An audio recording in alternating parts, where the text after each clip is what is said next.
கடையில் வாங்குற பப்ஸ் எல்லாம் அப்படியே வாயில வச்ச உடனே அப்படியே கரைஞ்சிரும். ஆனால் அது செய்யறதுக்கு அந்த சாஃப்ட்னஸ்க்கு வந்துட்டு எவ்வளோ பட்டர் யூஸ் பண்ணுவாங்க தெரியுமா? நீங்கள் அதெல்லாம் பார்த்தீங்கன்னா சாப்பிடவே மாட்டீங்க. ஸோ வீட்லேயே வந்து இது ஈஸியாக ஹெல்த்தியாக எப்படி பண்ணலாம் அப்படின்னு சொல்லிட்டு பார்க்கலாம். இதுக்கு நான் வந்து 200 கிராம் மாவு எடுத்துக்கிறேன், மைதா மாவு. ஃபுல் ரெசிபி நான் ஆல்ரெடி அப்லோட் பண்ணியிருக்கேன், நீங்கள் செக் பண்ணி பார்த்துக்கோங்க. கூட சால்ட்டு, அப்புறம் ஒரு 1/2 டம்ளர் பால், இது கூட ஒரு முட்டை.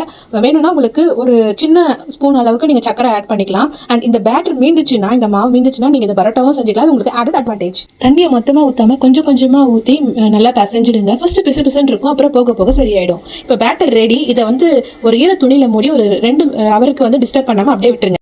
இப்போ 2 ஹவர்ஸ் ஆயிடுச்சு. இதை ஓப்பன் பண்ணிட்டு இந்த சப்பாத்தியில் பிச்சு எடுப்போம்ல, அந்த மாதிரி நம்ம பிச்சு எடுக்காமல் இந்த மாதிரி பிசைஞ்சு பரோட்டாவில் இது பண்ணுவோம் இல்லையா, அதே மாதிரி இது மாதிரி பாலாக பிடிச்சி மேலே எண்ணெய் தடவி வச்சு ட்ரை ஆகாமல் பார்த்துக்கோங்க. இது ரொம்ப முக்கியமான ஸ்டெப். இப்போ நான் ஒரு 200 கிராம் மட்டன் எடுத்திருக்கேன். இதை வந்து மிக்ஸியில் நல்லா அடிச்சுட்டு கூட உங்களுக்கு என்ன வெஜிடபிள்ஸ் வேணுமோ நீங்கள் அதை சேர்த்துக்கலாம்.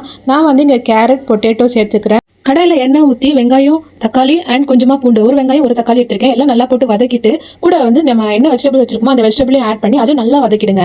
நல்லா வதங்கினதுக்கு அப்புறமேட்டு நம்ம அரைச்சி வச்சிருக்க அந்த கறியும் இதில் சேர்த்துக்கலாம். இங்கே நீங்கள் உங்களுக்கு வேணும்னா இந்த கறிக்கு பதிலாக உங்களுக்கு வேணும்னா நீங்கள் சிக்கன், பன்னீர், டோஃபு இல்லைனா வந்து வெஜிடபிள்ஸ் வச்சுமே வந்து நீங்கள் வந்து இந்த உள்ள இருக்கிற இந்த பூரணத்தை நம்ம ரெடி பண்ணிக்கலாம். காய் அண்ட் கறி எல்லாமே வேகணுன்றதுக்காக ஜஸ்ட் ஒரு 1/4 டம்ளர் தண்ணி இல்லைனா வந்து ஒரு கரண்டி தண்ணி ஊற்றி மூடி போட்டு நல்லா வேக வச்சிருங்க. எல்லாமே நல்லா வெந்த பிறகு ஒரு ஸ்பூன் மஞ்சத்தூள், ஒரு ஸ்பூன் மிளகாத்தூள், நான் இதில் வந்துட்டு சிக்கன் மசாலா ஒரு ஸ்பூன் ஆட் பண்ணிக்கிறேன். எல்லாமே போட்டு மறுபடியும் கொஞ்சம் தண்ணி லைட்டாக ஊற்றி மூடி போட்டு இந்த பச்சை வாசனை இந்த மிளகாத்தூள்ல குக் ஆகணும்ல, எல்லாமே குக் பண்ணி எடுத்துக்கோங்க. அவ்வளோதான், நம்ம பூரணம் ரெடி. இப்போ இந்த மாவை நம்ம பரோட்டாக்கு எப்படி நல்லா பெருசாக திரட்டுவாங்கல்ல, அந்த மாதிரி வந்துட்டு திரட்டுங்க முடிஞ்சா. சப்போஸ் உங்களால் சப்பாத்தி கட்டில் செய்ய முடியலன்னா இந்த மாதிரி தட்டில் எண்ணெய் தடவி இந்த மாதிரி பெருசாக கையிலே இது பண்ணிடுங்க.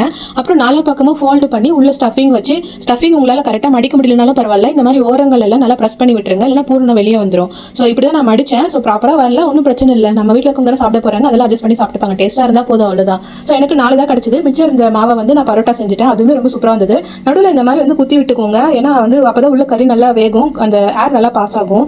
ஏர் ஃப்ரையரில் 160 டிகிரியில் 20 மினிட் வச்சு எடுத்துக்கிட்டேன். அதுக்கப்புறம் திருப்பி போட்டு பேக் வேகணும் இல்லையா, அதுக்கு ஒரு 3 மினிட்ஸ் வச்சு தனியாக வேக வச்சு எடுத்துக்கிட்டேன். ஏர் ஃப்ரையரில் வைக்கிறதுக்கு முன்னாடி மேலே லைட்டாக எண்ணெய் இல்லைன்னா எக் அப்ளை பண்ணிட்டு வைங்க.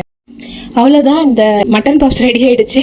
நான் சொன்ன மாதிரி உள்ளே இருக்க பூரணம் நீங்கள் என்னென்னாலும் வச்சுக்கலாம், எக்கு கூட வச்சு செய்யலாம், அருமையாக இருக்கும். வீக்கெண்ட்னால நாங்கள் எல்லாத்தையும் பேக் பண்ணிவிட்டு பீச்சுக்கு போயிட்டு எங்களோட நைட் டின்னர் இதுதான் சாப்பிட்டு முடிச்சுட்டு ஜில்லுன்னு பீச் காற்று என்ஜாய் பண்ணிட்டு வந்தாச்சு. நீங்களும் ட்ரை பண்ணி பாருங்கள்.